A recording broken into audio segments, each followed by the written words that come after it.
Our story begins with a young man who could have been strong on his own, yet despite having many combat professions available, he chose the most ordinary path, the summoner. He had hoped to summon a supreme being to sweep away all opposition, but he never expected that his very first summon would be nothing more than a lowly little black dog. Even his homeroom teacher, Lu Won, who once held high hopes for him, now curses him in anger. The teacher feels his efforts were wasted, as a summoner is entirely dependent on their creature. To the world, he is now essentially useless. And yet, he has no intention of giving up. After all, if he can just get into the academy and grow slowly, there will be a chance for a second summoning later, a chance to prove that one shouldn't look down on a youth in his lean years. Looking at the well-behaved pup on the ground, his earlier sense of loss begins to fade. He gently pats the small head, and at that moment, a contract notification echoes in his mind. The loyalty is absolute. It will never betray him. He is asked if he wishes to establish a life bond, and without a second thought, he chooses to try. Amidst a soul-tearing pain, he collapses to the ground screaming, while the students around him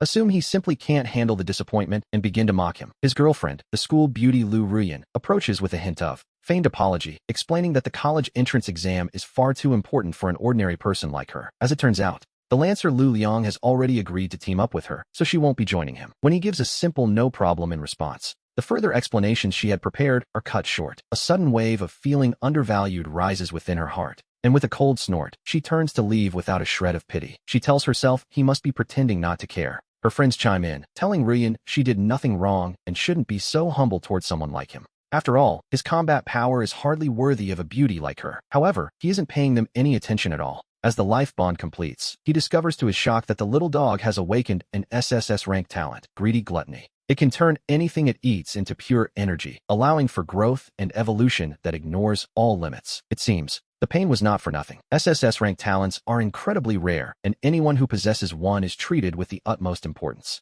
The state would even provide personal guardians, but upon closer reflection, things seem a bit complicated. He'll have to manage its every need as it transforms. As it turns out, he is the one who truly benefits from this bond. It seems he won't escape the fate of working hard for his pet, so he decides to give it a name. He names the pup Hei Ming. After tossing the last piece of meat to the little dog, he notices something quite remarkable. The puppy's attributes are slowly increasing. In just a few moments, every basic stat has risen by a point. This discovery leaves him secretly stunned. And who could blame him, really? He realizes that if he provides high-energy food, the growth would be explosive. Suddenly, a warm current surges through his own body as well. His own strength increases slightly in that moment. It appears that a portion of the energy gained by the summoned creature is actually shared back with the summoner. We see that as long as he feeds it enough, both master and beast can grow stronger together. Upon returning home, his mother asks what profession he obtained during today's awakening ceremony. While eating his dinner, he calmly replies that he is now a summoner. The next moment, his younger sister, Chun Li, lets out a cry of pure joy, exclaiming how amazing it is that he got a combat class. She begs to see his summon with eyes full of excitement. Not wanting to dampen her spirits, he simply points toward Hei Ming standing behind him. Her excitement comes to a sudden, screeching halt as she stares at the tiny creature. She wonders aloud why it's so small, picking Hei Ming up to play with him until the poor pup lowers his head with a dejected whimper.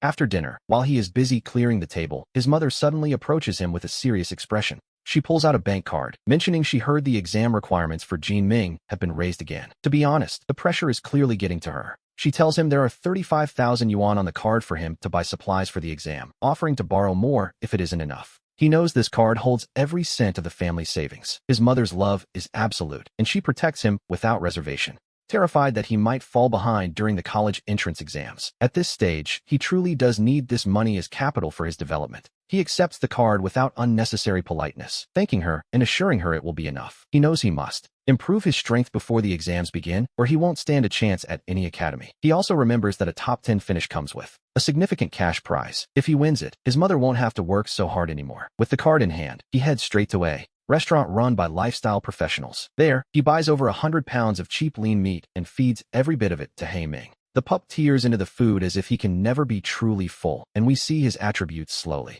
begin to increase. Through the feedback loop, our protagonist's strength grows too, and soon Hei Ming's evolution bar is full. He chooses to evolve the creature immediately, revealing new stats that show not only 2 awakened skills, but also 4-dimensional attributes reaching over 50 points. His appearance changes slightly as well. It seems that high-energy lean meat really does have a significant effect. His own attributes rise by 10 points each, making this duo a formidable force. After a night of rest, he rushes to the exam center early the next morning. Once his information is verified, he arrives at the designated area for number 2 high school. This college entrance exam pits several top-tier schools against each other. The competition is at an absolute maximum. Lu Liang, who was so arrogant yesterday about carrying Lu Ruyan, is now drenched in sweat. It turns out his father used his connections to learn that this year's student quality is exceptionally high. He mocks our protagonist, asking why he even showed up instead of giving up like the lifestyle classes. He suggests it's better to quit than lose face, because if you never compete, you can pretend you never lost. Many surrounding students are amused by this, but he simply glances at Lu Liang and chooses to ignore him. As a bell tolls, for massive bronze gates open simultaneously. From the narrow gaps of the doors, there instantly surges a wave of ghostly, cold air. Without hesitation, the students begin checking the details of the dungeons they must enter. Some wonder why number 2 high was assigned the difficult bone-bearing forest. It is, after all, one of the dungeons with the highest failure rates. Panic begins to spread among the ranks. A teacher reminds them that all dungeons are difficult and the exam is fair, so there is no use complaining. They are told to recall everything they learned about monster habits and how to adapt their attacks to the environment. Devices to record their exam scores are distributed, and as the bell rings once more, the exam officially begins. A young girl with ice blue hair and white armor is the first to step forward and enter the dungeon. We see Su Lingxue, a senior from high school number 3, surprisingly choosing to enter the dungeon all alone. As a long-range mage without a frontline protector, one wonders if she'll be alright. But then again, she possesses 5 initial skills. Is she the next superstar? As she and other elite students enter, our protagonist follows suit, deciding to go solo as well. Once every student has vanished into the gates, a teacher waves a hand, and suddenly, massive water curtains appear. These screens begin projecting real-time footage from inside, but a sudden flash of white light signals a student has already forfeited. It turns out to be a candidate from high school number 2. Naturally, the teachers from that school can only look away in silence. The bone-bearing forest is quite different from other dungeons. It demands an extreme level of caution and mental fortitude. Students with weaker nerves simply cannot endure it. Meanwhile, the various class teachers are busy searching the screens for their pupils. When the principal spots a lone boy on the screen, his face fills with genuine confusion. To be honest, he didn't expect this. He wonders if high school number 2 truly has such an elite student. Wait, he realizes, isn't this one of your students, Luwen? Luwen is at a loss for words. He knew the boy's start was disastrous, so why didn't he join a team to secure a passing score? Luwen feels a massive headache coming on. The principal scolds him, asking how he could possibly teach a student to be this reckless. Entering a dungeon solo with that level of strength is dangerous. If anything goes wrong, Luwen will certainly be held responsible. It seems like something Luwen would do, but now, we can only hope our protagonist, Tiansheng, performs at his absolute best. Unfortunately, trouble arrives quickly. Through the water curtain, we can clearly see a deep green serpent-like creature lurking above him. It is coiled and ready to strike. Upon entering, Tiansheng is greeted by the sight of damp, decaying remains scattered everywhere. The light in the forest is poor, and suddenly, the sound of something dropping through the mist echoes. He doesn't hesitate for a second. With his left hand, he summons a staff over a meter long, which instantly transforms into a sharp, gleaming longsword. He swings backward in a swift, fluid motion, a flash of white light slicing clean through the body of the green creature. The kill is incredibly fast and professional. For defeating the dog-toothed worm, he earns 5 points of experience. Not a bad start. Immediately after, the timer displays a score increase of 15 points. It seems he hasn't forgotten the feeling of holding a blade. In his past life, he spent countless hours with his sword, drawing it millions of times. It was a simple life, but his techniques remain sharp. Wait, isn't he supposed to be a summoner? That reaction speed is something we'd only expect from a high-agility specialist. However, relying solely on agility to reach the 500-point threshold is unrealistic. Luwen simply cannot understand how Tianxing changed so much. In just one day, he has become a different person. After killing the green serpent, he begins heading toward the heart of the forest. Suddenly, a massive commotion erupts ahead. It sounds as if countless creatures are rushing toward his position all at once. Then, one by one, small, ugly, green-skinned creatures emerge from the shadows. We are looking at a pack of goblins. He recognizes them instantly from his textbooks. Vicious creatures that love to breed and will even resort to cannibalism when food is scarce. There are 50 or 60 of them. If they swarm him all at once, he will certainly be doomed. To be honest, the odds look terrible. He immediately calls for He Ming. With a long, piercing howl, the wolf's cold eyes lock onto the charging goblin horde. Sensing the malice of the creatures before him, He Ming lunges forward like a sharpened arrow, cutting through the air. The front row of goblins is instantly crushed, their skulls shattered, while the second row is scattered in complete disarray. The goblins quickly draw their weapons to fight back, but they soon realize their usual tactics are completely useless here. Every time a weapon strikes He Ming's back, it simply snaps with a loud crack. His hide is far tougher than they expected. He Ming's claws tear through their heads with terrifying speed, while Tianxing stands nearby, keeping a watchful eye on the perimeter. as the goblins fall one by one. Even these low-intelligence monsters begin to feel an instinctive terror and start to flee in panic. He orders He Ming to continue the pursuit while he personally moves to strike down the nearest fleeing goblin. They are destined to become nothing more than nourishment for He Ming. Outside, the observers notice he has been surrounded. The sight draws many eyes, and most assume this student is about to be eliminated. But then, the unexpected happens. Instead of a defeat, we see the man and beast scattering the goblin horde. The principal, meanwhile, is starting to feel a different kind of heat. The principal demands to know how the academy evaluated their strength, as the average level of these students seems to be failing expectations. He asks for an explanation of what true strength is, while Lu Wen's head is spinning. This is nothing like the tiny puppy from yesterday. There is only one possible explanation for this situation. Our young student's growth talent must be incredibly powerful. The principal is suddenly overcome with excitement, wondering if the school has finally produced a genius capable of representing them. He orders a status check. The teacher nearby checks the scoring device and reports that his current score has already reached 560 points. He has already taken the top spot in the entire school. Lu Wen, for his part, is feeling a dizzying sense of unreality. His own student has been inside for less than half an hour and is already ranked first. Meanwhile, we see Tianxing wiping the blood from his blade. Several orbs of light rise from the goblin corpses and merge into his body, causing his level to rise directly to level 2. However, his spirit attribute only increases by 5 points. This, unfortunately, is the inherent disadvantage of a common class. A rare or legendary class might have gained 10 points, and that gap will only widen over time. To be honest, it's a bit discouraging. But when he remembers he can rely on He Ming's growth to compensate, he feels much better. Once the wolf finishes devouring the remains, it's time to move. He calls the wolf over to prepare for something big. The real hunt is only just beginning, as goblins are a social species. Since a scouting party was here, their main nest must be nearby. However, after walking for 10 minutes, they find absolutely nothing. Just as the silence becomes suspicious, several bone spears are suddenly launched from the distance. A perfectly ordinary ambush, it seems. The once quiet forest begins to shake as goblins swarm out from every direction, howling and waving their weapons as they charge. His longsword instantly appears to deflect the spears. With a quick sidestep, he moves with a grace that defies his class. In a flash, he decapitates one goblin while a powerful kick sends another flying, knocking down several more in the process. He Ming dives into the goblin army at the same time, beginning a brutal feast. As the pile of corpses grows, the situation shifts. Suddenly, a dozen goblins of different colors emerge from the rear. Outside, the teachers watching the water screen are breaking into a cold sweat. Flame goblins and ice goblins have appeared. We can only hope he doesn't plan on staying in their line of fire for long. We see the tension rising, but it soon becomes clear that worrying was quite unnecessary, even after noticing their different skin colors. A sense of urgency fills the air as the goblins find their focus, no longer attacking in a chaotic, disorganized mess. As the flame goblins ring their bells, fist-sized fireballs begin shooting toward our young hero from every direction. He dodges them with a few quick movements, reaching out to seize a goblin by the neck, while the creature stares back in pure terror. He hurls the creature into the air toward the incoming fireballs, effectively turning himself into a living goblin launcher. One by one, he throws the goblins like cannonballs at the flame goblins, a sight that leaves every watching student completely stunned. Even Lu Wen, the homeroom teacher, is left blinking in confusion at the speed of it all. To be honest, this is quite impressive. This particular combat method certainly wasn't in the curriculum. Meanwhile, the flame goblins are being knocked dizzy by their own kin.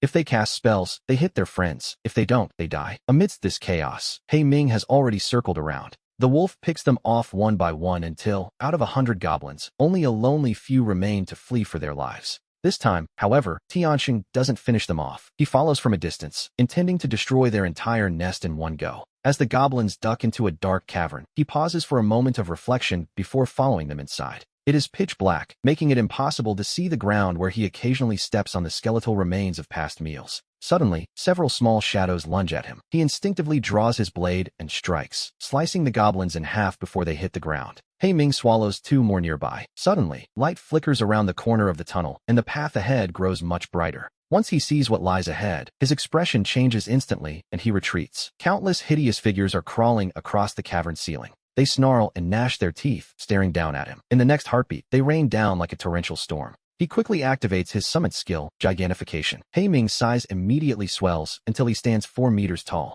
The massive wolf charges forward, plowing through the goblins as a literal rain of monsters begins to fall all around them. He Ming takes advantage of their stunned state upon landing, and Tianxing moves in perfect sync with his giant companion's assault. They begin clearing the area, pushing forward quite a distance until suddenly, a massive, bone-chilling roar echoes through the cavern. A hideous beast, as large as a small building, slowly pokes its head out. Seeing that the goblins who forage for its food are nearly wiped out, its eyes instantly turn blood red with rage. As a foul wind blows toward him, Tianxing uses his skills to check the creature's attributes. It turns out to be a berserk troll. Before he can even process this, the beast charges, making the entire cave feel as though the very earth is trembling. However, even when facing this terrifying troll, He Ming charges forward without a single trace of fear. Without a moment's hesitation, the wolf's sharp claws strike the troll first, yet they only leave 4 shallow, bloody scratches behind. The troll roars, instantly entering a frenzy as it grabs He Ming by the head and slams him violently against the rock wall.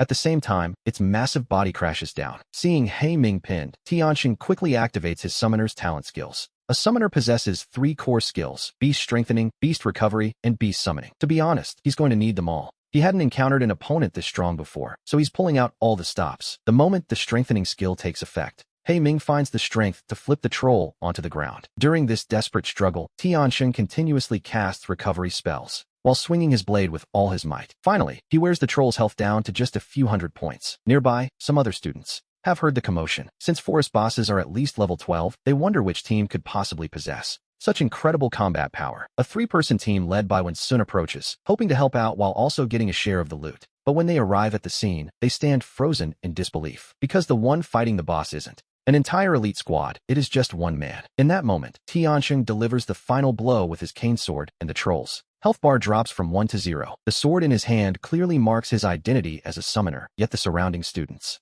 are too intimidated to interfere. Lu Liang and Lu Ruyan are among the crowd, staring ahead with their mouths wide open. They can't believe that little black dog transformed into this in a single day. Just then, a 4-person team from the elite class walks over, led by Zhao Huiyang. He remarks that he didn't expect the school to have someone like Tianxing, noting that the summon looks badly injured. Zhao Huiyang offers their help, mentioning they have a high-output priest in their team. But just as the words leave his mouth, the cute girl behind him gives him a sharp kick. Tianxing simply smiles and declines the offer. To be honest, he has things under control. As the group prepares to leave, they catch a glimpse of the score tracker in Tianxing's hand, which reads 5,320 points. Zhao Huiyang nearly loses his composure and curses in shock. At that moment, a blushing Lu Rian approaches Tianxing with a strange expression.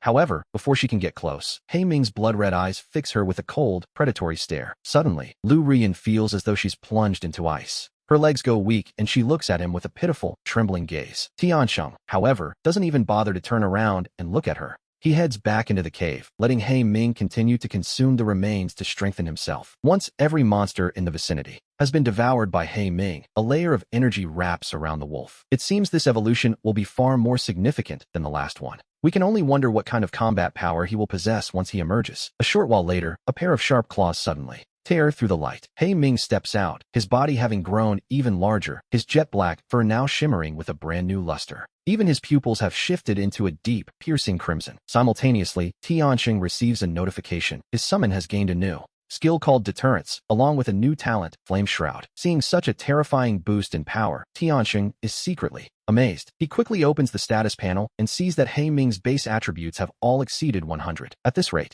riding him as a mount would probably feel like traveling at 280 kilometers per hour. Suddenly, a broadcast echoes through the dungeon. With only 1 hour left in the exam, everyone is urged to make their final sprint. Hearing this, Tianxing immediately mounts He Ming and heads straight for the territory of the Twisted Tree King. This creature is the absolute ceiling of the bone-burying forest, a top-tier boss among all pre-class advancement lords. Back at the monitoring station, the elite class teacher says with concern that this might be too risky. This boss is far stronger than the troll in every single aspect. Even the principal frowns, feeling the weight of the moment. He notes that while the black dog's size and strength have clearly exploded, taking down the Twisted Tree King might still be a bit of a stretch. However, the fact that Tianxing dares to go there suggests he has a plan. The class teacher agrees. Looking at the screen, we see the principal sighing as he notes Su Lingshue's terrifying score, wishing Tianxing could somehow surpass her. But hope is fading fast. With her sitting at over 7,000 points, the gap is simply too wide. And besides, a single skill from her can wipe out an entire wave of monsters. After a heavy sigh, the class teacher refocuses. On the monitor, we return to Tianxing as he steps into the Trent's territory, where massive trees suddenly begin to awaken. They open their crimson eyes, and moments later, a branch lunges toward his face. He quickly draws the sword from his staff, delivering 5 rapid slashes. The trunk is severed instantly, losing all signs of life. The Trent's agonizing shrieks echo nearby. Tianxing fixes his gaze on the creature and charges forward, using his blade to pierce directly into its mouth, forcefully driving the entire length of the sword inside. However, the treant merely widens its eyes in what looks like pure shock, refusing to die. This certainly challenges what he thought he knew. The vitality of an 8th-level monster is truly remarkable. Without pausing, he begins to twist the hilt while the blade is still. Deep inside the creature, green sap sprays from the treant's mouth as it watches in sheer terror while the blade tears through its core, splitting it in two. Finally, the massive tree collapses. Seeing their kin's brutal death, the surrounding treants howl and rush forward, determined to surround this unknown intruder. Their roars awaken even more sleeping treants, and in the distance, we see even larger and sturdier beings beginning to approach. Knowing the stakes, Tianxing immediately commands He Ming to unleash his flames. As purple fire erupts from He Ming's body, the wolf charges straight into the cluster of treants. The moment he touches the group, a terrifying reaction occurs. The purple flames instantly ignite the treant's leaves and branches. The fire spreads rapidly across their trunks, and no matter how much they struggle, the flames refuse to go out, only growing larger. Tianxing is secretly amazed. It seems He Ming's mutated fire is the ultimate natural enemy of these treants. Meanwhile, the wolf is busy tearing into them with a ferocity they cannot match. The treants are so busy struggling with the flames that they can't fight back, and soon, every creature within 100 meters is ablaze. As they burn, their essence transforms into pure energy that flows into Tianxing, causing him to level up on the spot, while He Ming's attributes rise again. The purple flames consume the treants, and then, carrying their stolen energy, return to He Ming's body like a swarm of small, fiery snakes. It seems the burning process continuously refines the targets into energy to strengthen the source. This is quite a convenient development, to be honest. He Ming can now skip the tedious step of eating monster corpses entirely. Once the surrounding treants are wiped out, Tianxing checks his score, 7,120 points. He is still a bit short of the scholarship. Suddenly, the ground begins to tremble as a massive silhouette approaches rapidly. Sensing immediate danger, Tianxing instinctively retreats several steps. Just in time, too, as several thick branches burst from the earth to crush him. At the same moment, a furious roar echoes from the shadows. Hundreds of treants emerge from the forest, their eyes fixed deathly upon him. And behind them looms a colossal, ancient tree. The twisted treant king boss has arrived. Tianxing quickly signals He Ming to prepare for battle, activating the fusion skill. Instantly, the wolf's body begins to grow to a terrifying size. He Ming unleashes a massive fire tornado from his jaws, sending it spiraling toward the treant king. As the vortex of flame tears through the battlefield, the lesser treants shriek in agony. Tianxing watches for the perfect moment to enter the fray and harvest the souls. The twisted treant king clearly recognizes the threat He Ming poses, sending countless roots from the ground to bind the wolf. However, it only takes a few seconds for He Ming to break free. With his attributes boosted by the transformation, he snaps the restraints and charges the boss, activating his intimidation skill. The treant king's face twists into a very human expression of shock. It hadn't expected a mere summoned beast to possess such overwhelming strength. Before it can even process this, He Ming is already upon it. The king's golden branches are instantly ignited by the purple flames. It frantically retracts its limbs to try and extinguish the fire, but He Ming uses this opening to tear into the boss with his razor-sharp claws, completely ignoring the attacks from the lesser treants. He has adopted a brutal style of trading blow for blow. Now, the twisted treant king is filled with dread as it feels its life force slipping away. As its life is slowly being eaten away, the king desperately releases a skill, covering its branches and trunk in pale gold patterns. These branches become incredibly sharp, thrusting forward toward He Ming with lethal speed. The wolf is struck repeatedly, leaving his flesh torn and bleeding, but this only further ignites his ferocity. With a savage roar, he severs a dozen branches in a single swipe. At the same time, the black flames begin to consume the treant king. As the two sides trade brutal blows, wounds begin to appear on both of them. However, He Ming's relentless, suicidal determination truly begins to terrify the king. To be honest, it's a frightening sight. The dark flames continue to eat away at the boss, and its golden branches grow fewer by the second. Suddenly, the king lets out a deafening roar. The sound echoes across the horizon, reaching thousands of other trees that suddenly begin to uproot themselves from the earth. We see Tianxing's heart sink. He had just finished clearing one area, only for more to arrive. It seems this nightmare is never-ending. He Ming, however, is strangely excited. Countless purple flames return to his body from the surroundings, and in an instant, his attributes surge once more, making his assault even more violent. Tianxing quickly uses his enhancement and recovery spells to provide support from the sidelines. With his status boosted again, He Ming soon has the treant king howling in pure agony. In desperation, the king issues a final command, and the surrounding treants begin a suicidal charge against He Ming. They know they will die, but their only goal is to buy time. Hei Ming's purple flames explode outward once more, instantly igniting every attacking treant. The pillars of fire reach toward the sky, catching the attention of every other team in the treant territory. Zhao Feiyang and his group are not far away. He wonders aloud where all the treants went, realizing someone is actually challenging the king. He suspects it might be Tianxing fighting the twisted treant king. When the rest of the team hears this, they collectively gasp in disbelief. It seems impossible, and yet they know no one else possesses that kind of overwhelming power. After a moment of silence, Zhao Feiyang checks the team's score counter, which shows 1,700 points. He notes that the treants are simply too numerous for one man. The priest, Gu Fei, hears this, and his eyes widen in shock. He asks if Feiyang is actually suggesting that they go and help him. The other two members immediately shake their heads. That, they decide, is a step too far. They worry that if they arrive and he has already fallen, they will all be eliminated together. However, Zhao Feiyang analyzes the situation calmly, noting that since Tianxing's summon could solo a troll, it can surely hold off the twisted treant king for a while. By killing smaller treants, they can secure enough points for themselves. Even if they lose this round, they could still advance. After a brief silence, the others reluctantly agree to the plan.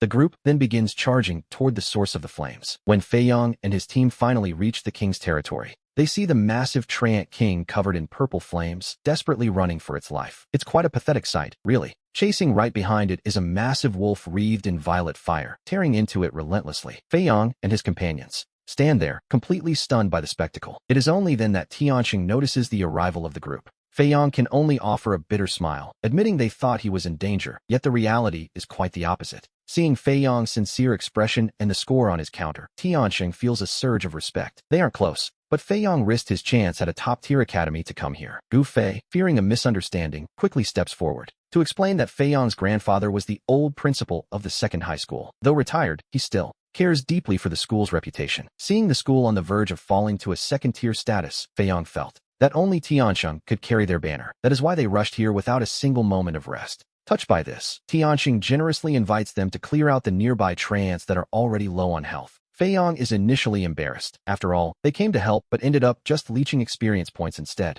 However, once he glances at the score counter on Tianxing's wrist, he loses all composure. 15,000 points. The 5,000 points he had before 5 in the morning was already staggering. To think that in just 1 hour, his score has tripled. Feiyang begins leading his team to clear the area, while Tianxing watches the weakening king and begins the final dance. As the king's massive body finally collapses, a flood of experience flows into Tianxing. His level climbs to level 8, and we see his score counter jump by another 3,000 points. Looking around, hundreds of treants still remain. Tianxing has no intention of letting these experience points escape. Seeing their leader fallen, the treants scramble to flee in a panic. However, they are far too slow. Hei Ming simply brushes past them, igniting them with violet flames, so Tianxing doesn't even have to lift a finger. Zhao Feiyang and his team give chase in the direction of the retreating monsters, finding that the treants are now too terrified to even fight back. With only 1 minute remaining before the college entrance exam ends, Feiyang asks if Tianxing plans to continue the hunt. Hearing this, Tianxing simply shakes his head. With 20,500 points, he has secured a lead that is absolutely insurmountable. This exam has been quite the ordeal, to say the least. And then, as the final countdown reaches 0, countless students are teleported back to the vast plaza. Immediately, the gathered teachers and students erupt into cheers to welcome the examinees. The school leaders stand up in a state of pure excitement. He actually did it, taking the top spot. The principal rushes over with the faculty. Noticing the bloodstains on Tianxing, the principal sharply rebukes the nearby healers for not treating his wounds immediately. Gu Fei begins to work in a frantic rush, clearly flustered. To be honest, the pressure of the moment seems to have gotten to him. The principal hurries to Tianxing's side, asking with genuine concern if he feels any other discomfort or pain. Tianxing shakes his head, assuring the principal that he is fine. The principal nods, visibly satisfied with the young man's resilience. He then turns his gaze toward Hei Ming, whose body is covered in shocking wounds, his fur stained a deep, dark red. Gu Fei continues to act as the designated healer, desperately pouring his energy into treating Hei Ming's injuries. In the distance, Lu Rian's face is pale with resentment. She was eliminated within an hour, and her score won't even get her into a top academy. She blames Tianxing for everything, convinced that he should have told her about the Black Dog's incredible hidden talent. A bit late for that, really. Her eyes fill with bitterness as she dwells on her misfortune. Her partner, Lu Liang, had already slipped away the moment he was eliminated. He simply didn't have the face to stay at the testing grounds. Suddenly, the principal's expression turns tense as he checks his phone. The surrounding teachers crowd around him to see the news. Within moments, every single teacher turns their gaze toward Tianxing. We see the teachers looking over, their expressions a complex mix of emotions. Tiansheng is a bit puzzled. Surely a score of over 20,000 points isn't bad, even for the entire province. Why the long faces? Suddenly, the school leaders erupt into cheers, and the scene descends into a joyful sort of chaos. Watching them dance around with excitement, Tiansheng is a bit slow to react. The principal, however, is beaming with pride as he looks at the young man. Against all odds, Tiansheng managed to suppress every genius in the province. He actually did it. The principal realizes that by next year, their school's ranking will soar to the top tier. Tiansheng is the hero of this story, the top scholar of the entire province, no less. Hearing this, Tiansheng freezes for a moment. He thinks back to when little He Ming first appeared, and how he used his last credits just to buy the dog some meat. After all the carefully planned battles we witnessed inside the dungeon, he has truly reached the rank of provincial champion. It's quite a feat.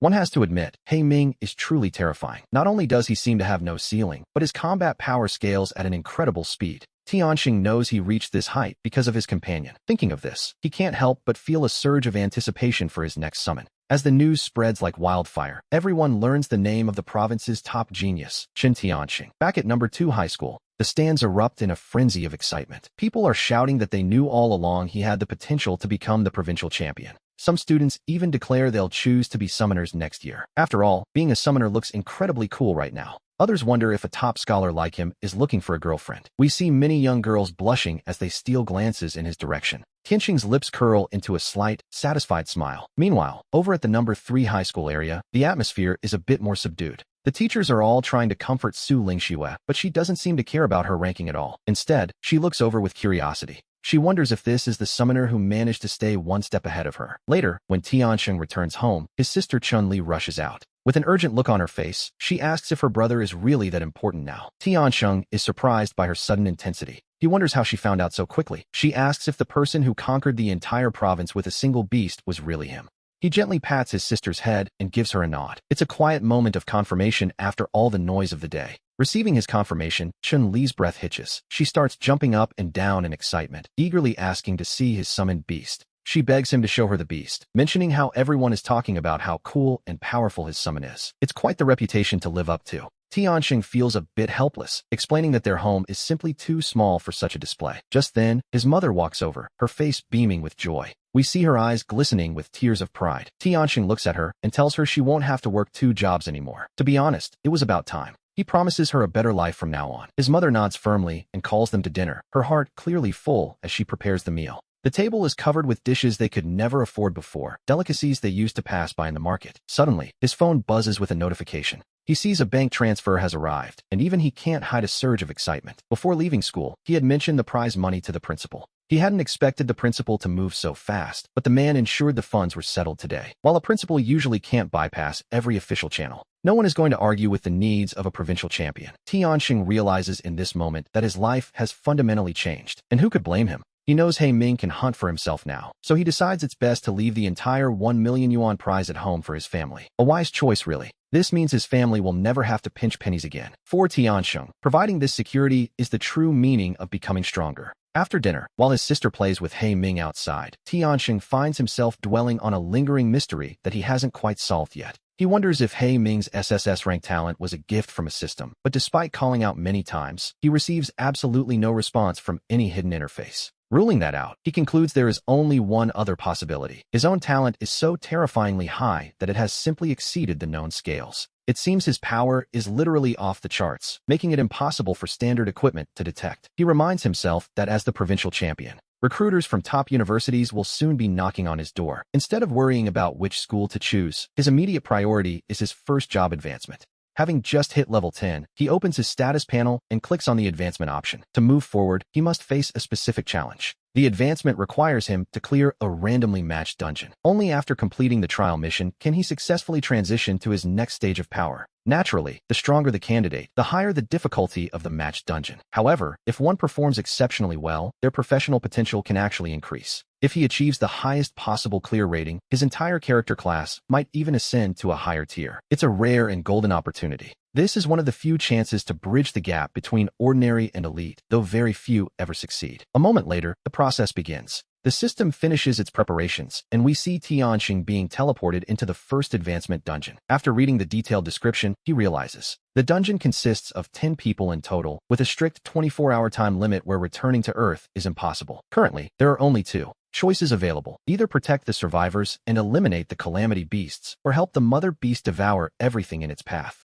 Looking at the mission, he begins to weigh his options carefully. After seeing a prompt, he resolutely chooses to eliminate the calamity beasts and protect the survivors. While helping the mother beast might be the easier path, He Ming needs to devour things in order to grow. If the mother beast consumes everything first, what would be left for He Ming? Just as he finishes his selection, a sudden noise echoes from nearby. We see a petite young girl being thrown through the air toward him, just as a calamity beast lunges fiercely at her. Just when the girl thinks her end has come, a flash of sword light cuts through the air, and the mid-air monster is sliced into two pieces. The girl looks at him with a stunned expression. Seeing her silence, Tianxing steps forward to offer a handshake, introducing himself as Chun Tianxing and mentioning that the little chick on his head is quite unique. The girl also begins her own introduction, explaining her name is Lu Yu and thanking him for the rescue. Just as he prepares to ask about the state of this world, a voice suddenly shouts from the distance, warning that the situation has changed and everyone must retreat immediately. Hearing this, the girl's entire body tenses up. She grabs a long blade from the ground and tries to pull him away, urging him to run. But before she can finish, a car comes hurtling toward them at high speed. Tianxing quickly pulls Lu Yu behind him for protection, using his cane sword. The arrow braced against the car's momentum, skidding back 10 meters before finally halting. Lu Yu's face, naturally, turned pales as she rushes over to ask if he's alright. He quickly steadies his breathing and shakes his head, which is quite a relief, really. He then looks ahead at a strange, monstrous figure whose limbs are entirely made of long blades. Lu Yu's gaze turns solemn as she identifies it. This is a blade demon, and it seems they won't be able to leave easily. In the next instant, the demon charges, and Tianxing immediately raises his sword to meet the attack. The clash of blades rings out sharply. As the demon roars, its other arm swings down toward his head. He dodges backward to avoid the strike and calls out to Lu Yu, asking her to give him her blade. Hearing this, she hesitates for a moment. She immediately throws the long blade over. Tianxing decides to dual-wield both sword and blade, charging toward the demon, who swings its own twin blades in return. After a dozen fierce exchanges, he realizes that the two weapons actually complement each other perfectly. Nearby, Lu Yu covers her mouth in complete shock. She is stunned by his sheer strength. He is actually able to go head-to-head with a blade demon without falling into a disadvantage. This is something even her own sister couldn't manage. At that moment, Tianxing finally spots a flaw in the demon's defense. His sharp blade instantly severs one of the creature's arms, followed by a swift, decapitating strike. He then walks back toward Lu Yu. He begins to ask about the specifics of this world. It turns out that not long ago, this place was invaded by a corrupting energy called evil qi. Whether human or animal, everything began to change, eventually turning into violent creatures devoid of any reason. It was a total nightmare, really. Although the evil qi has thinned out now, it has caused strange mutations. Even the weapons and the very earth itself can undergo a disastrous transformation. After understanding the situation, he casually asks if the horns on people's heads are a result of this disaster. Lu Yu nods solemnly. If one doesn't lose their mind within the evil qi, then their willpower can help them resist the mutation while their strength slowly increases. Just as she finishes speaking, a group of about a dozen people appears around a nearby corner. They look panicked, glancing around in fear. A tall woman leading the group spots Lu Yu and immediately shouts out in a desperate, high-pitched voice for her to run. The ground begins to vibrate violently as countless calamity beasts suddenly emerge before our eyes, filling the area with a sense of dread. Before them, shadows stretched across the ground as the towering buildings seemed to close in, forming a tightening circle that pursued them from every side. Everyone present falls into deep despair, except for the tall woman who grits her teeth, prepared to lead a desperate breakout. She tells Lu Yu to stay close. She then looks at Tianxing with a hint of apology, introducing herself as Lu Yu's sister, Lu Yan, and apologizing for dragging him into this mess.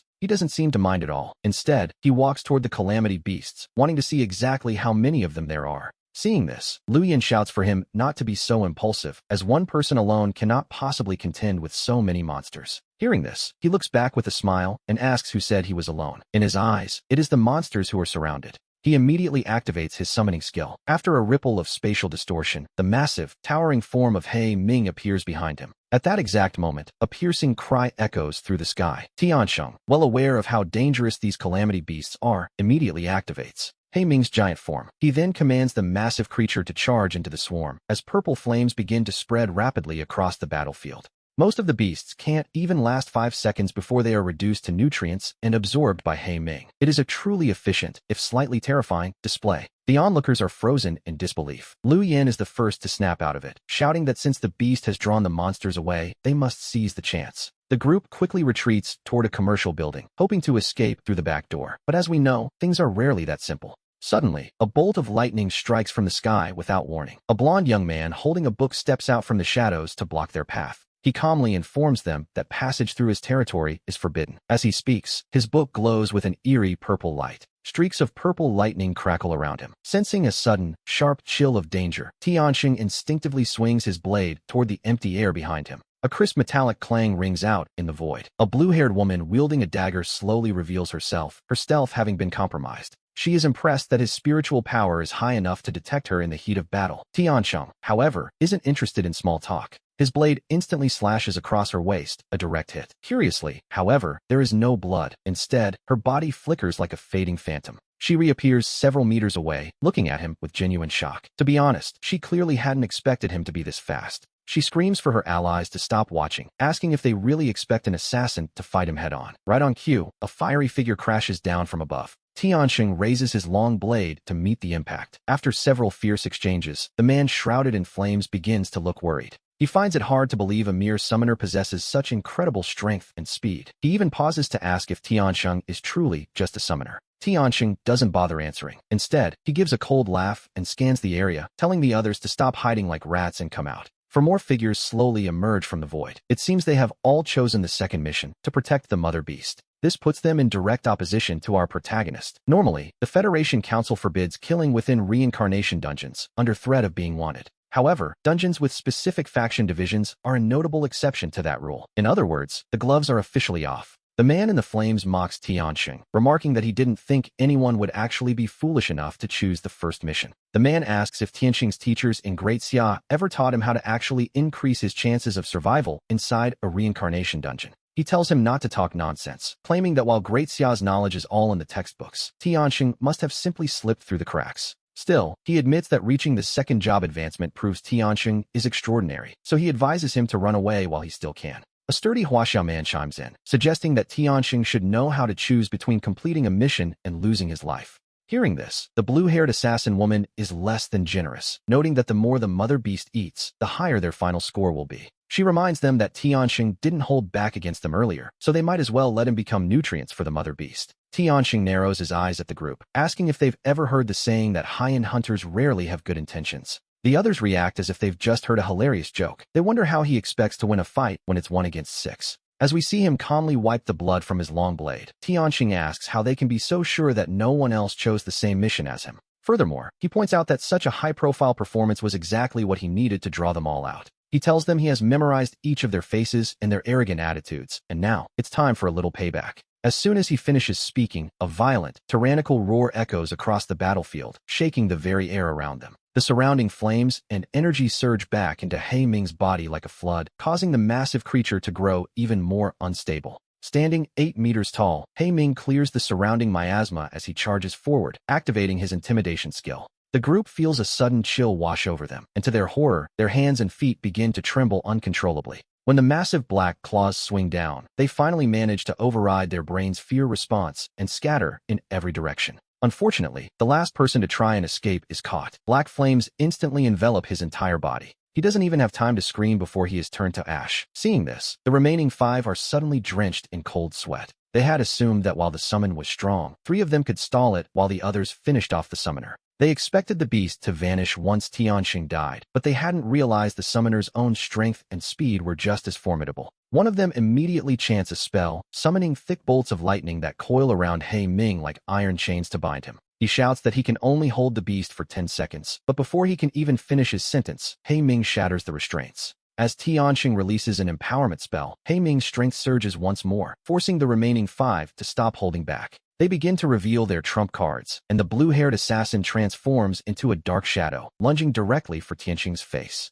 Suddenly, countless ice spears rain down from above, forcing the assassin to retreat in a desperate attempt to dodge the frozen barrage. The assassin demands to know who is hiding, and we see a young woman with long, ice-colored hair slowly walking toward them. A layer of frost spreads across the ground, and even the calamity beasts behind her are instantly frozen into solid ice sculptures. The sturdy man tries to step forward to intercept her, but another roar suddenly echoes from the opposite side of the battlefield. Hei Ming activates his taunt skill, forcing 3 of the hunters to turn their weapons away from Tianxing and attack the beast instead. Just as the pressure becomes nearly unbearable, Hei Ming teleports behind the trio exactly as the taunt effect wears off. The 3 men regain their senses only to find themselves drenched in sweat. A second later, one is torn in half by massive claws. The other 2 are paralyzed by an intimidation skill before being swallowed whole by Hei Ming's massive, gaping maw. Hei Ming then turns his attention to the assassin fighting Tianxing, whose face pales as she realizes the tide has completely turned. She flickers away, reappearing dozens of meters away, and flees without looking back, though Hei Ming is already in hot pursuit. Purple flames cling to her like a tracking device, while on the other side, a blast of frigid air erupts across the area. Everything the frost touches, from the crumbling buildings to the living creatures, is instantly transformed into a silent ice statue.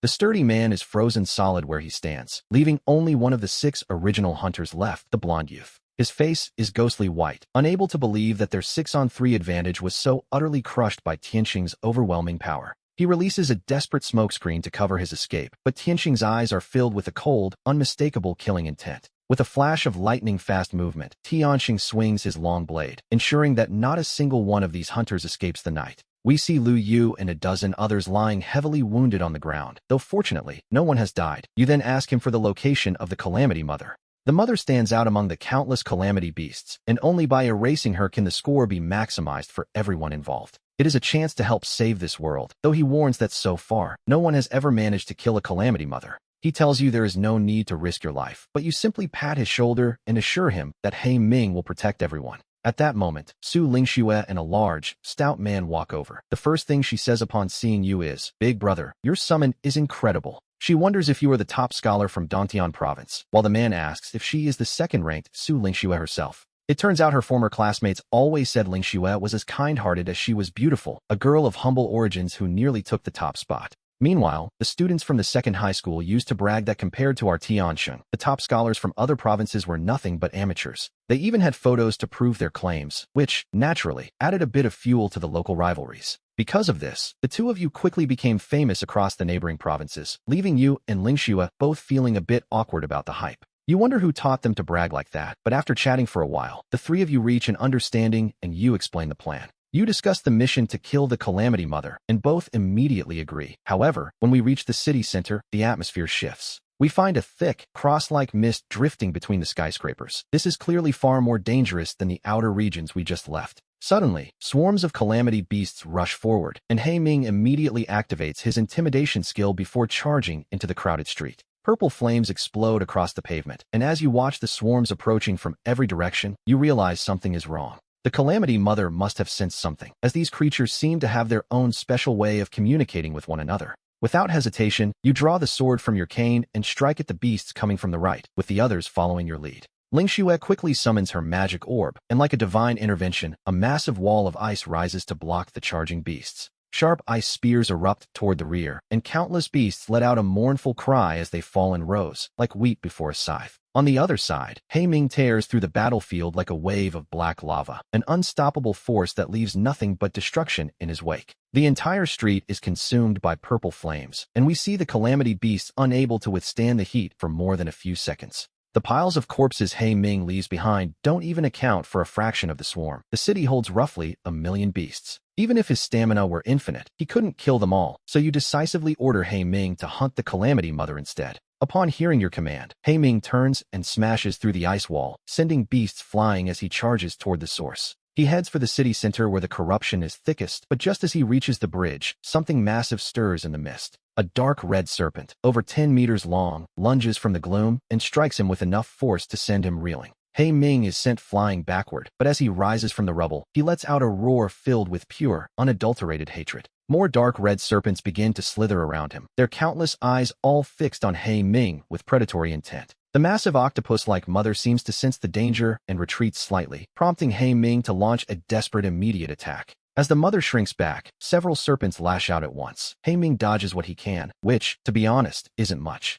He uses his claws to tear through those he can't avoid, but a momentary lapse allows a serpent to whip him away again. The distance he worked so hard to close is instantly reset. Until now, Ming relied on his giant form's strength to dominate. But now, facing the overwhelming reach of these giant tentacles, he finds himself unable to get close enough to land a blow. As the tentacles whistle through the air again, the sheer pressure of their power begins to crack the very ground beneath them. It seems as though Ming might be crushed entirely, but with a sudden, furious roar, a surge of purple flames erupts from him. The fire explodes without mercy, forcing the violent tentacles back and giving Ming the opening he so desperately needed. Using that momentum, he lunges forward in a final, all-or-nothing charge toward the center, while back at the line, you struggle to stand. Your clothes are torn to shreds, and the stout man, Luo Xian, isn't faring much better. His shield is shattered, and he is bleeding. Only Su Lingxue remains unharmed atop her ice pillar, kept safe by the protection you and Luo Xian have provided at great cost. She keeps her eyes tightly shut, focusing entirely on recovering her mana, while Luo Xian continues to hold the line against the pressure.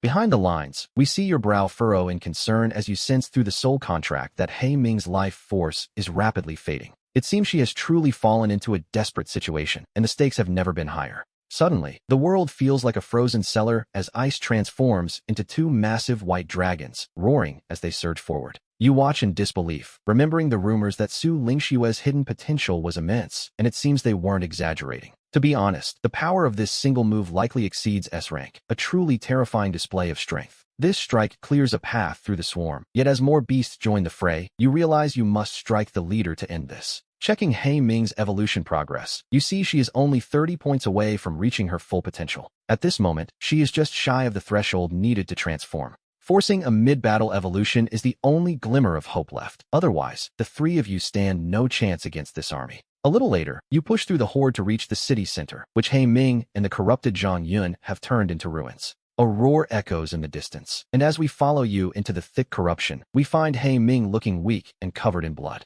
She allows the tentacles to lash her body without retreating a single step, knowing that reaching the mother is the only way to win. You prepare to lure the beasts so Ming can devour them, instructing Luo Xian to draw the mother's attention. Luo Xian hesitates, asking if taunting such a monster will be his certain death, which, in any other context, would be a fair question. You reassure him that Su Lingxue is there to help, before immediately sprinting toward Ming's side. Luo Xian grits his teeth and uses a taunt on Zhang Yun, though his low level makes the attempt rather ineffective. Zhang Yun merely glances at him, casually swinging a tentacle his way as Luo Xian frantically raises his shield in defense. He invokes the Wall of Earth, summoning several yellow stone barriers, while Su Lingxue adds her own ice walls for protection. There is a deafening crash as the ice wall shatters instantly, failing to hold for even a single second. When the tentacle finally slams into Luo Xian's shield, he feels as if the world is collapsing, a sharp pain blooming in his chest. Luo Xian coughs up a mouthful of blood and falls unconscious, while you lead the swarm of beasts toward Ming. The plan is for her to devour them and increase her purification energy. Reaching her side, you immediately cast recovery spells. With your buffs, Ming shakes off the restrictive tentacles and charges into the swarm with renewed ferocity. The mother beast realizes the danger, but it is already far too late as purple flames erupt within the horde. The flames return to Ming, carrying devoured energy, and seeing her purification bar is full, you trigger the evolution. A terrifying surge of energy explodes from within Ming, sending a massive pillar of light piercing into the sky. She gains the new skill Swift Strike, while her other talents are all upgraded from C rank to B rank. She also acquires the Diamond Body talent, coating her in an immovable force that boosts all her attributes by 60 points. When Ming's gaze fixes back onto the giant octopus, the monster feels a sense of dread it has never known. That fear is quickly replaced by rage, as no creature has ever dared to defy it so boldly, and it lashes out.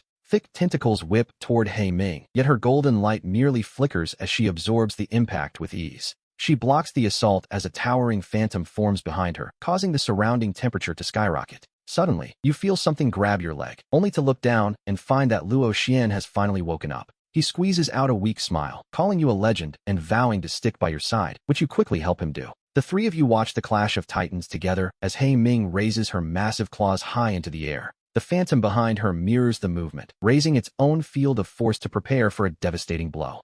The mother's tentacles strike Ming repeatedly, but they fail to leave even a single scratch on her golden hide. As corrupt energy flows into the octopus, its body swells in size before it launches every tentacle in a final strangling move. After hours of frantic, mutual destruction, the surrounding buildings have all been reduced to piles of rubble. Amidst the ruins, only Hei Ming remains standing, her triumphant roar echoing across the devastated landscape. As the corrupt energy in this world finally dissipates, the Mother Octopus's life force vanishes along with it, allowing our three heroes to finally breathe a sigh of relief. Having eliminated the Calamity Mother and thousands of other beasts, they know their score for this first turn dungeon will be exceptionally high. With a sudden notification chime, we see them vanish from the spot as the final evaluation begins to calculate their impressive tally. The record shows 8,564 beasts slain, the Calamity Mother defeated, and over 100 survivors in Ningen City protected. Congratulations are in order for a perfect score and a promotion to Summoning Swordmaster, along with the awakening of a new professional skill. The Soul Sword ignores all physical defense, dealing damage directly to the soul based on the strength of the user's own spiritual power. Looking at the panel floating before him, he feels a bit surprised by the sheer potential of his new abilities. He prepares to test the skill immediately, but as he activates it, he feels his soul power being drained away in an instant. He quickly retracts the Soul Sword. It seems this skill can only be used as a trump card, as his soul power can't support a second strike. Only after a hearty meal does he recover some of his spirit, and upon checking his phone, he finds two new friend requests waiting for him. They are from Luo Xian and Su Lingxue, and given their life-and-death friendship, he accepts them without a moment's hesitation. Scrolling down, he sees a message from his homeroom teacher, Lu Wen, mentioning that the admissions tutors from the top academies are ready. He is told to prepare himself and come by as soon as possible for the next step in his journey. After seeing the message, he rushes to the school, where he finds teacher Lu Wen already waiting for him at the front gate. Lu Wen greets him warmly, noting that he has finally arrived and that all 5 of the top-tier academies have sent their recruiters. In the entire second high school, he is the only student to receive such prestigious treatment, a rare honor indeed. The teacher's voice is thick with excitement, while Principal Li stands nearby, grinning from ear to ear as they walk into the school together. Along the way, his fellow students greet him with immense enthusiasm, and some of the younger girls even blush as he passes by. One girl even hands him a pink letter, a scene that leaves Lu Wen looking a bit exasperated as they finally reach the principal's office. Once inside the office, Lu Wen pulls a ring shaped like a coiled dragon from a drawer, explaining that this is a gift from his master. As a reward, they watched your exam videos and specifically chose a unique sword for you. It is a dual-form weapon that functions as both a staff and a blade, accompanied by a universal skill book. His eyes light up instantly. After all, his old staff sword was badly damaged from so many battles. A new weapon is exactly what he needs most, and a universal skill book is a prize any profession would envy. Its value is easily in the millions, and as he probes the storage ring with his mind, 2 items appear. Information for the skill book and the Heavenly Authority staff sword flashes before him, leaving him quite satisfied.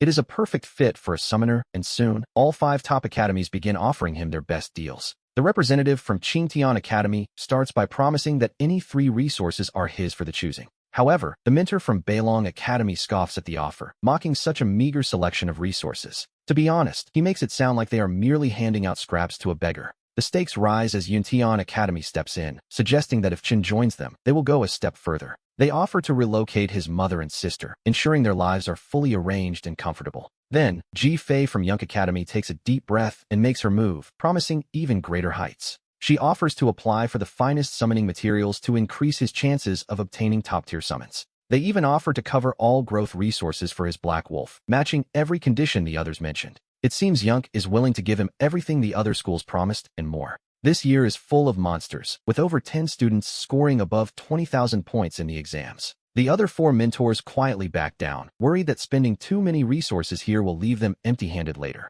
Hearing such a generous offer, he jokingly remarks that while he accepts the gifts, they can keep their daughters. The principal and Lu Wen turn red at his cheekiness, while mentor Ji Fei listens to his response with interest. She doesn't mind the joke about the daughters. In fact, she seems pleased, teasingly suggesting that if he prefers someone more mature, she might be available. 2 days later, we see his mother seeing him off at the airport as he flies alone to Zhongtian City to join Young Academy. Countless top-tier students are gathering here, and even a quick glance reveals many geniuses who have already completed their first job advancement. Many newcomers quickly drop their arrogance, while even the senior students at the reception desk remark on how this year is overflowing with powerhouses. Geniuses are everywhere, and rumors say the top-ranked student has already broken the 30,000-point limit, a truly staggering feat. At that moment, two young women step out of a private car. Their faces are remarkably similar, and the crowd recognizes them instantly. They are the top scorers from Chongjiang province, having secured the first place ranked together as a formidable duo. A senior student quickly approaches Chun to guide him through the registration process, leading him to get his information officially recorded.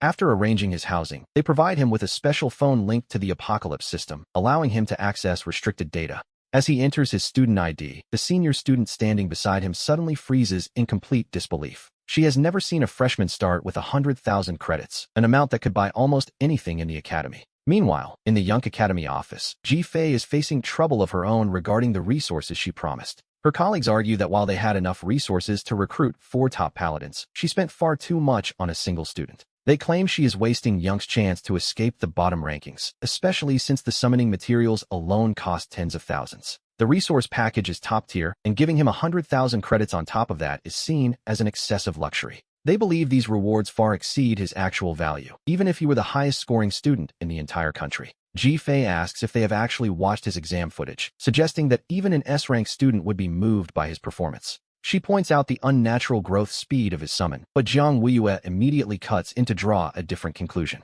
He questions if the summon's growth is simply too fast, implying his talent might actually exceed the estimated S-rank. However, he quickly shakes his head in denial, insisting it is impossible for a first advancement summon to be that high tier. He argues that such rapid growth before reaching S-rank must have come at a cost, sacrificing long-term potential for a temporary explosion in power. In other words, she will only grow weaker as time goes on. However, Ji Fei simply sits across from him, smiling as she waits. Tomorrow, the truth of the newcomer continent will be revealed, yet Jiang Weiyue frowns deeply, clearly disapproving of the situation. He tells her he cannot support this gambler's behavior, warning that when the results come out tomorrow, even if the clan leader is her mother, she will still be held accountable. Meanwhile, the materials for the second summoning have finally been approved and sent to Chun. Ji Fei messages him, saying she will do her best to help him apply for anything else he might need in the future. Seeing the message, Chun feels a sense of genuine warmth. It is truly rare to find a mentor so dedicated to his success. Still, gratitude is one thing, but he isn't about to turn down the necessary materials. To be honest, he needs every bit of them.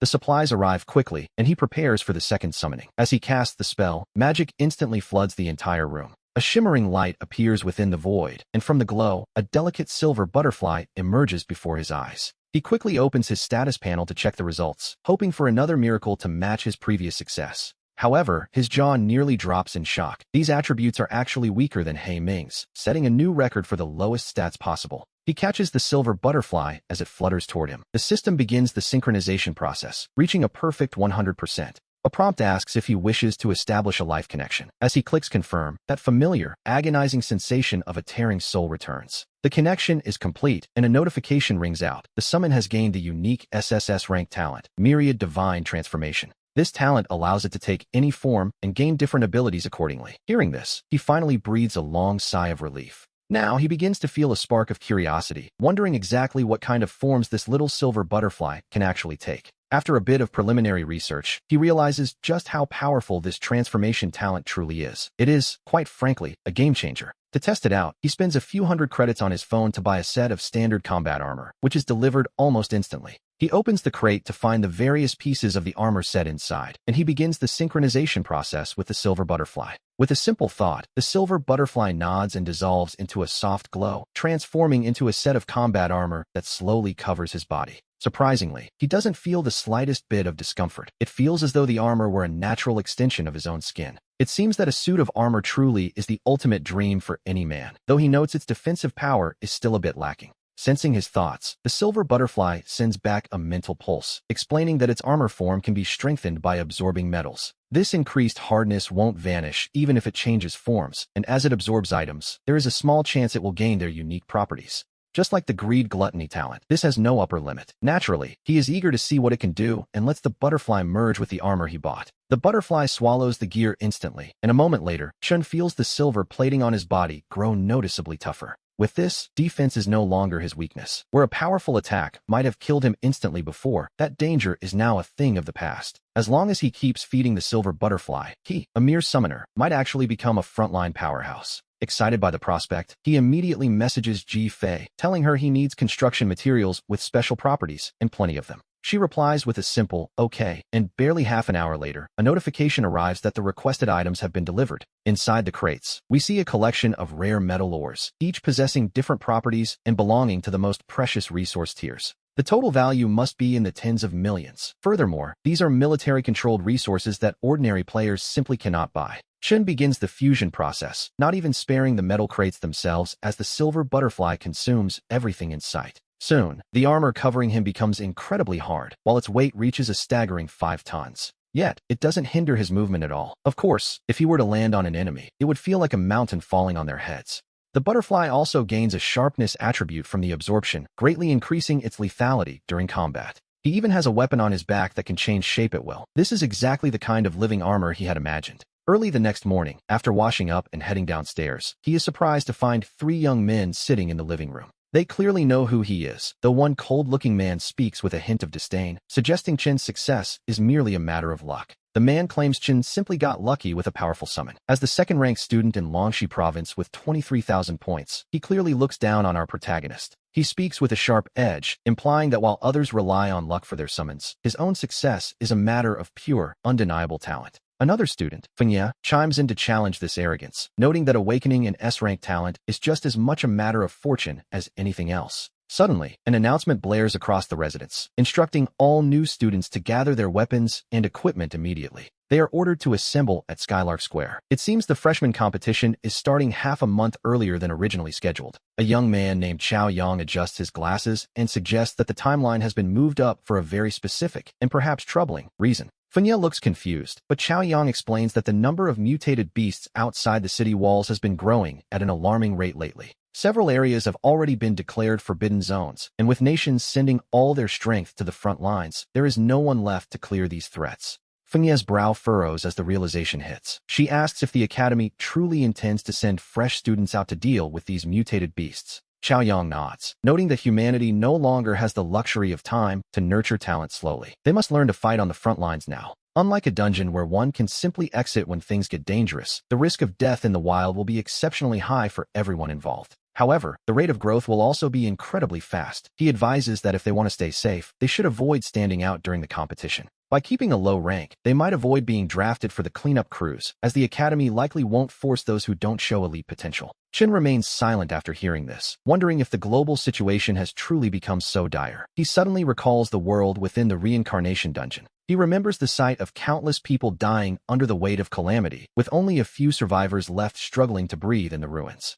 It seems Blue Star is facing a similar crisis. Meanwhile, the arrogant man, Tian Sheng, continues his cold posturing, seemingly unfazed by the looming danger. Tian Sheng declares that this early start is perfect, as he intends to crush Chen and prove he is the one who truly deserves the title of top scholar. Watching this display of blind ego, Chen simply offers a small, knowing smile. He is perfectly fine with letting the results speak for themselves. Deep down, he knows he must be the one to surpass everyone. He needs to grow stronger as quickly as possible to protect his mother and sister. We move now to Skylark Square, where the new students have gathered. Over a dozen instructors and senior officials stand ready to begin the proceedings. Up on the stage, the announcement begins. The top 100 students are now required to head outside the city walls to clear out mutated beasts. At the same time, the freshman competition originally set for 2 weeks from now is being moved to today. You are all expected to perform. The students must enter a large-scale level 20 to 30 dungeon known as Hunter's Canyon. This is no mere training exercise. This competition will determine all future resource allocations. Those who break into the top 100 will immediately receive 5,000 credits.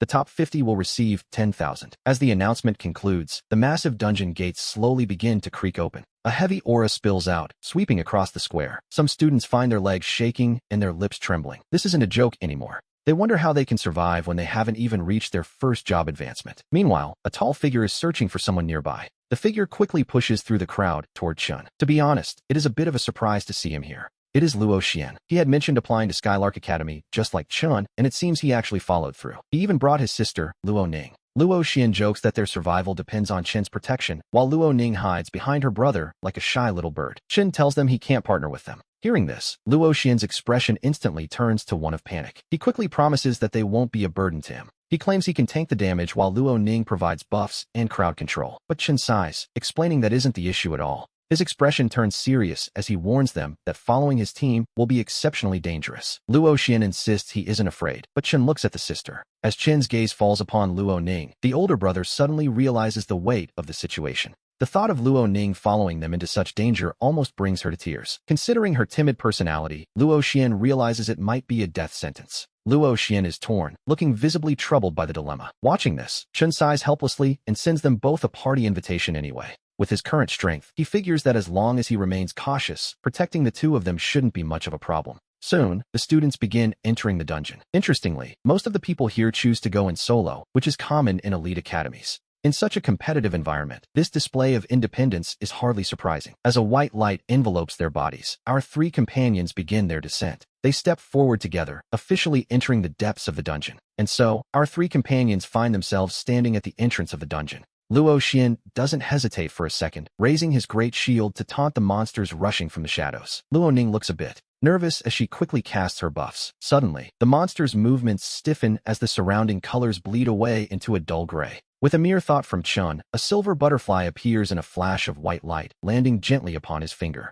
In an instant, a brilliant glow erupts, and Chun is clad in shimmering silver armor. He tosses his staff to Luo Ning and prepares for battle. He draws the heavy war blade from his back with practiced ease. Before the monsters can even react, they are cut down, falling to the ground in heaps. Seeing this, Luo Xian shouts with pure excitement. He yells that it's incredibly cool, finally experiencing the joy of being carried by a powerful teammate. Luo Ning also lets out a sigh of relief. Meanwhile, outside the dungeon, the instructors watching the broadcast are absolutely stunned. Such speed and raw damage are almost on par with a hidden melee class. But there is a glaring problem. Isn't he supposed to be a summoner? Something is wrong. To be honest, those attributes don't make any sense at all. One instructor suggests it might be due to that silver butterfly, which appears to be Chin's second summon creature. Hearing this, the others were expressions of pure disbelief. A summon that can transform into a weapon? Such a creature has never been seen before. Even the knowledgeable clan leader is slightly surprised by the revelation. Nearby, Ji Fei simply lets a small smile curl at the corner of her lips. Inside, Chen now has a clear grasp of his own power.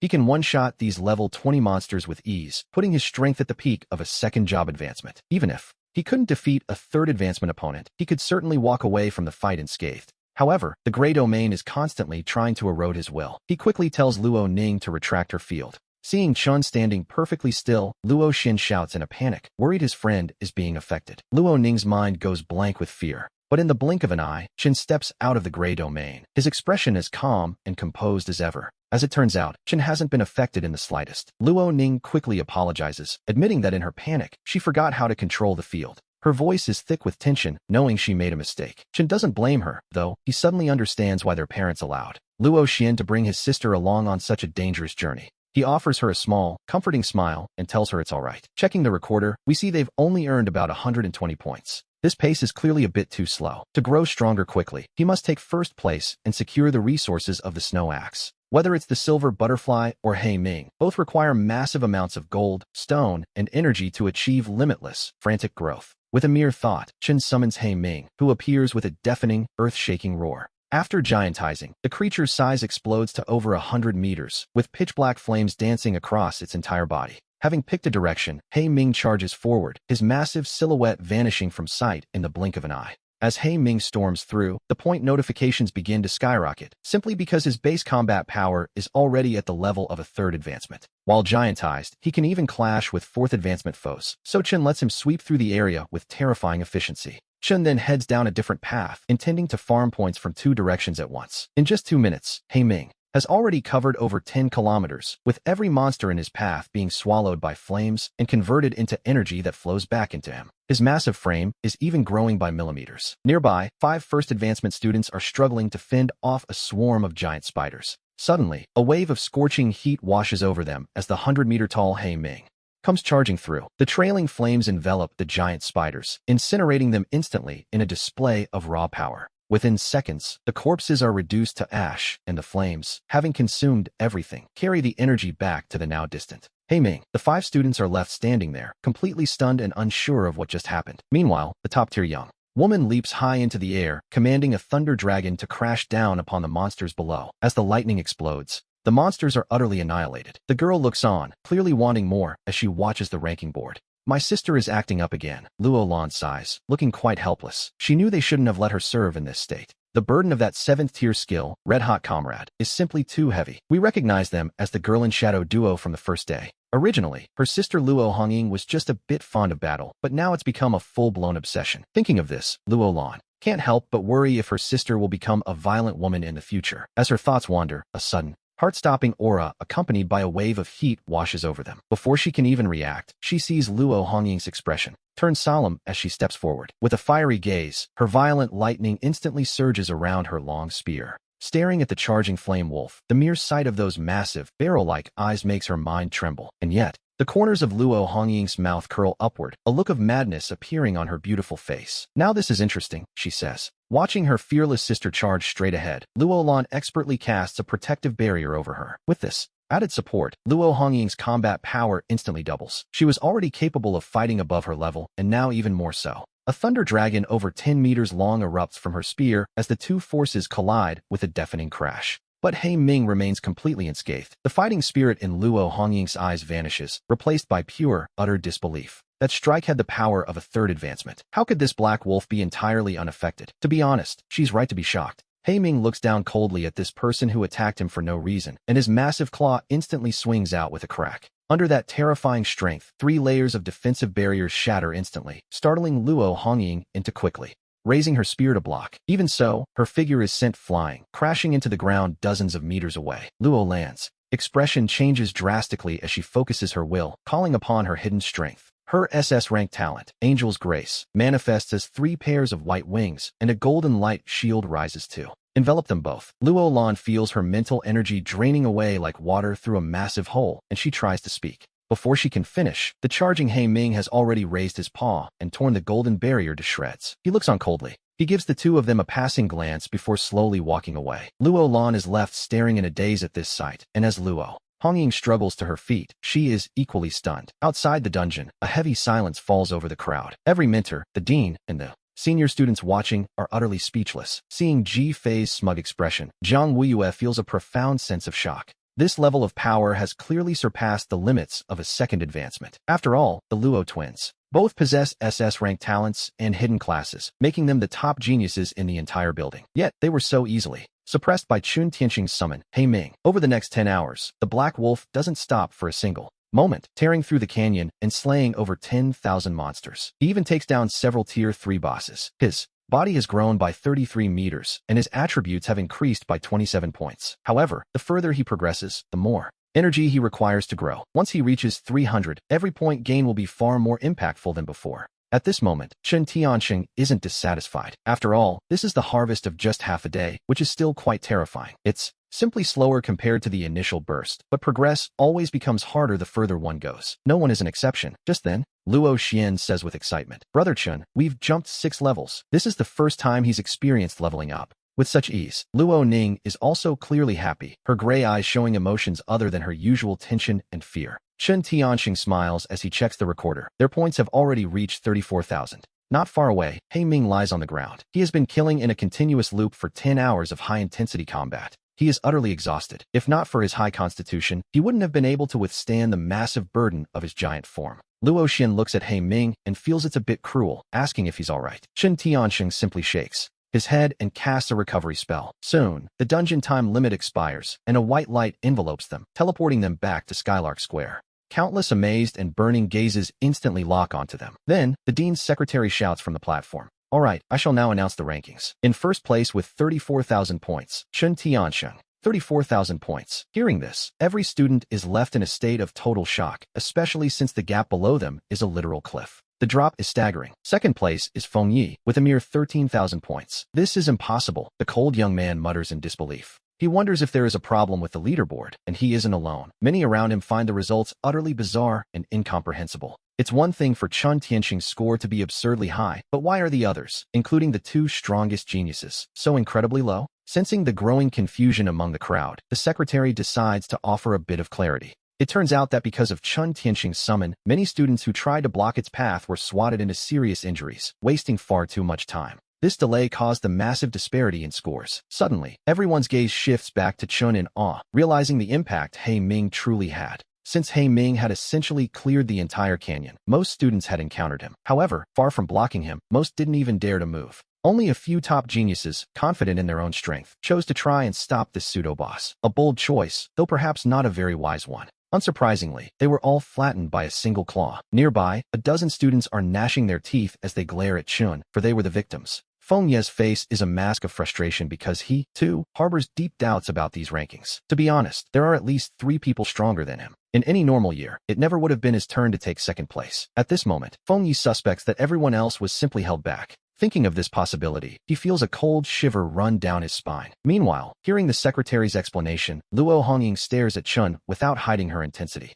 Beside her, Luo Lan quickly tries to calm her sister down, reminding her that they were the ones who acted without understanding the situation first. She tells her sister they can't blame him for their own mistake. I know, Luo Hongying says with a nod, finally withdrawing her piercing gaze. Seeing this, Luo Lan breathes a sigh of relief. She has no desire to start a feud with such a person over a simple misunderstanding. The sight of that wolf's claw shredding her guardian angel phantom had left an indelible shadow in her heart, which tells you everything you need to know. On the platform, the secretary speaks again, announcing that the freshman competition has officially ended and the rankings are now final. These rankings will determine their class assignments tomorrow. With the group dismissed, we follow Chun back to his dormitory, only to find a surprise. The second batch of supplies has already arrived, and, in a twist of irony, they were delivered by that same cold young man, Li Zhongfeng. This delivery indirectly shows that Li Zhongfeng has softened his stance. Chun smiles and thanks him before heading inside to open the crates. This time, the rare materials are clearly more abundant than before. It seems the Academy has provided everything they could possibly spare. Since he has chosen to be a frontline summoner, he must rely on a massive pile of resources to strengthen himself. 10 minutes later, the metal stones are completely fused into his armor, reaching a level of hardness that even a third-turn professional couldn't hope to break. The weight has increased to 30 units, yet he feels absolutely nothing while wearing it. At the same time, its sharpness trait receives yet another significant upgrade. Just then, his phone buzzes with a notification. His 50,000 credit reward for first place has arrived. He immediately decides to invest in He Ming, purchasing dozens of fruit-based resources. Not long after, the supplies are delivered to his door. After He Ming finishes absorbing them, his normal size reaches 40 meters. To be honest, that is already quite a staggering sight. In his giant state, he is even more terrifying than before, and his life essence has officially reached the level of an ultimate summon. The benefit is that all future attribute gains from leveling up will be doubled. The next morning, Chen finishes washing up and heads out. His 3 roommates are already waiting downstairs. Since they have all been assigned to Class 1, they prepare to head to class together. On the way, Luo Xian and Luo Ning join them, as they were also assigned to the same class. A perfectly convenient arrangement, really. The dormitory isn't far from the lecture hall. Once inside, Chen chooses a seat by the window, and soon, we see 2 very familiar faces. A pair of stunning twins walk through the door, instantly drawing the gaze of every student in the room as they scan the crowd. After a brief moment, Luo Hongying led her sister straight to the front row. As Maple Leaf watched this happen, her eyes were suddenly filled with a deep, unmistakable sense of envy.